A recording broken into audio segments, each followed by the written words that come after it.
గుంటూరు జిల్లా కృష్ణబాబు కాలనీలో ఓ మహిళపై హిజ్రాలు దాడి కలకలం రేపుతోంది. బోరుబావి విషయంలో ఇరు వర్గాల మధ్య వివాదం చోటు చేసుకుంది. అయితే ఒక వర్గానికి మద్దతుగా వచ్చిన హిజ్రాలు మరో వర్గానికి చెందిన మహిళను వివస్త్రను చేసి దాడి చేశారు.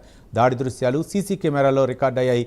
రంగంలోకి దిగిన పోలీసులు నిందితుల్ని అదుపులోకి తీసుకున్నారు. అలాగే దాడి వెనుక ఉన్న కార్యకర్తను ఎమ్మెల్యే గల్లా మాధవి సస్పెండ్ చేశారు.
గుంటూరు జిల్లా కృష్ణబాబు కాలనీలో ఓ మహిళపై హిజ్రాలు దాడి కలకలం రేపుతోంది. బోరుబావి విషయంలో ఇరు వర్గాల మధ్య వివాదం చోటు చేసుకుంది. అయితే ఒక వర్గానికి మద్దతుగా వచ్చిన హిజ్రాలు మరో వర్గానికి చెందిన మహిళను వివస్త్రం చేసి దాడి చేశారు. ఆ దాడి దృశ్యాలు సీసీ కెమెరాలో రికార్డ్ అయ్యాయి. రంగంలో దిగిన పోలీసులు నిందితుల్ని అదుపులోకి తీసుకున్నారు.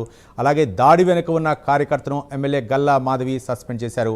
మరోవైపు ఘటనపై హోంమంత్రి వంగలపూడి అనిత తీవ్ర ఆగ్రహం వ్యక్తం చేశారు. వెంటనే జిల్లా ఎస్పీతో ఫోన్లో మాట్లాడారు. ఈ ఘటనకు బాధ్యులైన వారిపై కఠిన చర్యలు తీసుకోవాలని ఆదేశించారు. విచారణలో నిర్లక్ష్యం వహించిన పోలీసు అధికారులపై కూడా చర్యలు తీసుకోవాలని హోంమంత్రి ఆదేశించారు. ఇదే అంశానికి సంబంధించి